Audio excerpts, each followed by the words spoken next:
Like what?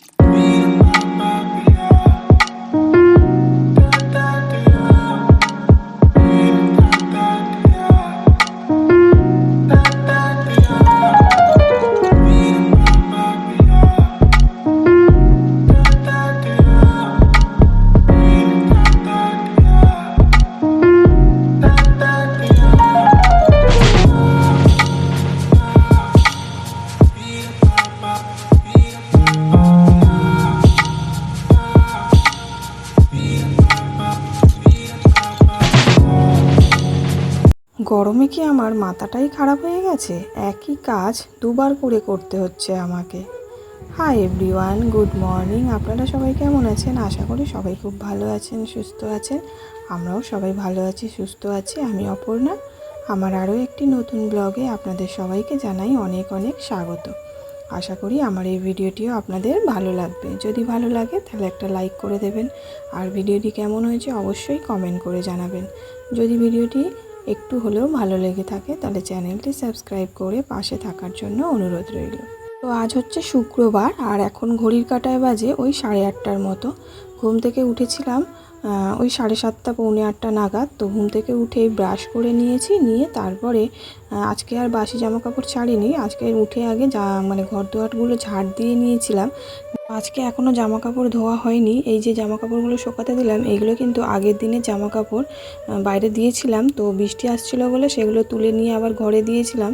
তো সেই কারণে সেগুলো আবার বাইরে বের করে দিলাম। উঠেছো?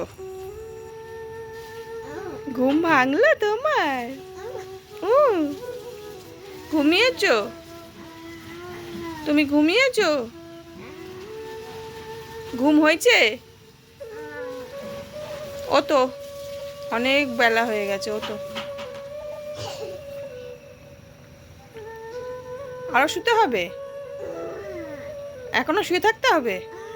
হ্যাঁ, উঠবে না? তুমি উঠবে না? ওটো ওটো। যে জামা কাপড়গুলো সেগুলো বাথরুমেই রাখা আছে, তো ওগুলো পরে ধোবো। কারণ এখানে আজকের অনেকগুলো জামা কাপড় আগের দিনে ছিল, সেগুলো দিয়েছি। তো সেই কারণে আর জায়গা নেই। তো এগুলো তুলে নিয়ে তারপরে ওইগুলো দেবো। তো ওদিকে দেখুন, ওই যে চারা গাছগুলো বসিয়েছিলাম, পুঁই শাক গাছগুলো, সেগুলো তো অনেকটাই বড় হয়েছে। তো দেখে না কি ভালো লাগছে জানেন তো। যাই হোক, নিজে কিছু বসিয়েছি, লাগিয়েছি, সেটা বড় হচ্ছে ধীরে ধীরে, দেখতেই কি ভালো লাগে, তাই না? তো যাই হোক, ওদিকে তো ছেলে উঠে পড়েছে, আর এইদিকে আমি চা খাচ্ছি বসে বসে। বিছানা তোলা হয়ে গেছে, তো ওকে খাওয়াবো। ও যেহেতু সকালবেলা করে খায় বলে সেই কারণে ওর খাবারটা একটু দেরি করেই দিই, ওই 9:30 নাগাদ খাওয়াই। তো ওদিকে চাটা খেয়ে নিয়েছি, আর এদিকে চলে এসেছি ছেলের জন্য খাবার বানাবো বলে। তো মা তো রুটি করেছিল, সেই কারণে রুটির ওই আটার গুঁড়োগুলো পড়েছিল বলে আমি আবার গ্যাসটা একটু মুছে নিলাম। আমার না গ্যাস একটু নোংরা থাকলে আমার ভালো লাগে না, জানেন তো। সেই কারণে গ্যাস আমি কিছু করলেই আগে গ্যাসটা মুছে তারপরে করি। তো ওদিকে ছেলের জন্য সুজি বানিয়েছিলাম, তো সুজিটা হালকা করে ভেজে তারপরে বানিয়েছি। যাই হোক, তারপরে এদিকে দেখুন, আজকে এই যে ডাইনিং টেবিলটা সেটা একটু পরিষ্কার করব। যতবারই পরিষ্কার করি ততবারই দেখি এরকম নোংরা হয়ে যায়। যে যা পারে নিয়ে এসে এই টেবিলের ওপরেই রেখে দেয়, আর কি বলবো। তো যাই হোক, তো ভাবলাম আজকে একটু পরিষ্কার করি। এবারে আমি ঠিক করেছি যে টেবিলের ওপরে কাউকে কিছুই রাখতে দেব না। যদি কেউ রাখে আমি নিজেই সরিয়ে দেবো, আর নাহলে তাকে বারণ করব যে না রাখার জন্য। তো কি বলুন তো, বারণ করি না রাখতে। একটু পরিষ্কার পরিচ্ছন্ন রাখলে না ভালো লাগে দেখতে, কিন্তু কি করব, সবাইকে কি বলা যায় বারবার একই জিনিস। নিজেদেরও একটা বিবেক থাকা তো দরকার না, যে পরিষ্কার জায়গাটা সেখানে নিয়ে এসে কিভাবে আমি নোংরা করি। তো যাই হোক, কিছু বলার নেই। তো এই যে এখন এটাকে পরিষ্কার করে নিচ্ছি, আর এত পরিমাণে ধুলো পড়েছে এর মধ্যে, কি বলবো। অনেক দিন ধরেই পরিষ্কার করা হচ্ছে না এটা, জানেন তো। শুধু উপরটা পরিষ্কার করছি, সেই কারণে উপরে ধুলোটা অতটা নেই। এই যে ভিতরটা, এখানে যে এগুলো কন্টেনারগুলো রাখা ছিল, এটার মধ্যে কত ধুলো পড়েছে জানেন তো। আর এই ডাইনিং টেবিলটা না, এটা অনলাইন ওই OLX থেকে কেনা হয়েছিল, খুব একটা ভালো না। এই যে পায়াগুলো আছে, পাগুলো, সেগুলো না বারবার খালি খুলে যায়। তো এখনও একটা পা খুলে গেছে। তো ভয়ে ভয়ে পরিষ্কার করছি, এই না যাতে না পড়ে যায়। আর এর মধ্যে খাওয়া দাওয়া রাখতেও ভয় লাগে। আমরা তো এখন মানে নিচে বসেই খাই, এই টেবিলের ওপর বসে খাই না। তো খাবারগুলো মানে যেসব খাবারগুলো হওয়ার পরে এখানে নিয়ে এসেই রাখা হয়।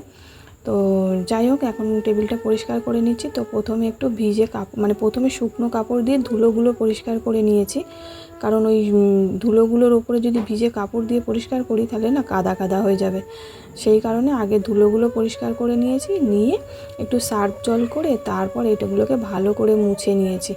এই যে দেখুন, সার্ফ জল করে এই যে কাপড়টাকে ভিজিয়ে নিয়েছি, নিয়ে এবার ভালো করে পরিষ্কার করে নিয়েছি। তো প্রথমে উপরটা করেছিলাম, উপরটা করে তারপর আবার শুকনো কাপড় দিয়ে মুছে নিয়েছি। আর এখন নিচেটা পরিষ্কার মানে ভিজে কাপড় দিয়ে মুছে এবার শুকনো কাপড় দিয়ে মুছে নেব। আর এই যে দেখুন, ওই যে একটা পা ভেঙে গেছে। তো অনেকবার মানে সব কটা পাই একবার করে খুলে গেছিলো। তো আঠা দিয়ে লাগানো আছে সব কটা পাই। মানে কি বলবো, খুব ভয়ে ভয়ে জিনিসপত্র রাখতে হয় এর উপরে, জানেন তো। তো যাই হোক, ওদিকে ভালো করে মুছে নিয়েছি, ভিজে কাপড় দিয়ে শুকনো কাপড় দিয়ে ভালো করে মুছে নিয়েছি। আর এদিকে টেবিলের কভারটাও চেঞ্জ করে দিচ্ছি। আর এই কভারটা দিয়েছিল আমার মাসি শাশুড়ি, জানেন তো। তো কভারটা না একটু ছোট টেবিলের থেকে। তো এদিকেও মানে টেবিলটা তো মানে নড়ছে, এই যে দেখুন নড়ছে, ভয় লাগছে জানেন তো, না পড়ে যায় হেলে। আর টেবিলটা কাঁচের তো আরও বেশি ভয় লাগছে, পড়ে গেলেই ভেঙে পুরো চুরচুর হয়ে যাবে। তো যাই হোক, টেবিলে কভারটা তো পরিয়ে দিয়েছি। আর এদিকে দেখুন, এইখানে একটা ট্রের মধ্যে একটু অন্যরকমভাবেই টেবিলটাকে সাজালাম। তো এইভাবেই আমি চেষ্টা করব রাখতে, কারণ সব সময় তো আর লোককে বলা যায় না, নিজেকেই করতে হবে। ভাবছি এবার থেকে যদি টেবিলের ওপরে কোনো কিছু রাখে আমি নিজেই সরিয়ে দেব। তো যাই হোক, টেবিলটা তো সাজানো হয়ে গেছে, এই যে একদম ফাঁকা করে দিয়েছি, দিয়ে শুধুমাত্র একটা ওই ট্রের মধ্যে আর এই যে গাছটা ছিল অনেক দিন আগে রথের মেলায় কেনা হয়েছিল, তো এটা ওই শোকেসের উপরে রাখা ছিল, তো এটাকেই এখানটা রাখলাম। আর দুটো আচার ছিল, আচারের শিশিগুলোও রাখলাম। তো যাই হোক, টেবিলটা কেমন সাজিয়েছি একটু জানাবেন কমেন্ট করে। তো এদিকে দেখুন, ঘর দুয়ারগুলো তো ঝাড় দিয়ে নিয়েছিলাম সকালবেলা উঠেই, বললামই। তো আবার একবার ঝাড় দিয়েছি, কারণ এই টেবিলটা পরিষ্কার করার সময় আরও সব ধুলো ধুলো হয়ে গেছিলো, কারণ ওই ধুলোগুলো ছিল টেবিলের ওপরে, সেগুলো পরিষ্কার করেছি। তো ঘরগুলো মানে বেডরুমগুলো আর ঝাড় দিইনি, কিন্তু এই ডাইনিংটাকে আবার আমায় ঝাড় দিতে হয়েছে, কারণ ধুলোমুলো পড়েছিল, তো ওর ওপরে মুছলে পারে আবার ঘরটা না কাদা কাদা হয়ে যাবে। তো সেই কারণে আগে ধুলোগুলো ঝেড়ে মানে ঝাঁটা দিয়ে বের করে নিয়েছি, নিয়ে তারপরে এখন ঘর দুয়ারগুলো মুছছি। আর ওদিকে ছেলের খাবার মানে আজকে হয়ে গেছে, রেডি হয়ে গেছে, ওকে খাওয়াবো এই ঘর দুয়ার মুছে, তারপরে ওকে খাওয়াবো, কারণ খাইয়ে তারপরে ওকে ঘুম পাড়িয়ে দিয়ে তারপরে যাব স্নান করতে। অন্যান্য দিনে আগে জামা কাপড় মানে বাসি জামা কাপড় ব্রাশ করে বাসি জামা কাপড় চেঞ্জ করে নিয়ে তারপরে জামা কাপড়গুলো ধুয়ে নিয়ে তারপর ঘর দুয়ার ঝাড় দিই, কিন্তু আজকে ঘুম থেকে উঠে ব্রাশ করে আগে জামা কাপড় এগুলো ঝাড় দিয়ে নিয়েছে, ঘরগুলো ঝাড় দিয়ে নিয়েছিলাম বলে সেই কারণে আবার আমাকে ঝাড় দিতে হলো। তো যাই হোক, এদিকে তো ঘরটা মোছা হয়ে গেছে, শুধু এই বাইরেটা মুছলেই হয়ে যাবে। আর ওদিকে ছেলেকে খাওয়াবো, ওর খাবার রেডি হয়ে গেছে, তো ওর পাপার কাছে বসে আছে, তো ওকে খাইয়ে তারপরে ঘুম পাড়িয়ে দেবো, দিয়ে তারপরে আমি স্নান করতে যাব। আর মা তো এখন নেই, মা গেছে কারখানায়, মা কারখানা থেকে এসে ঠাকুরটা দিয়ে দেবে, আমি ততক্ষণ ছেলেকে খাওয়াবো, কারণ ছেলেকে খাওয়াতেই তো অর্ধেকটা টাইম পেরিয়ে যাবে। তো যাই হোক বন্ধুরা, আজকের ভিডিওটা এখানেই শেষ করছি। আপনারা সবাই ভালো থাকবেন, সুস্থ থাকবেন।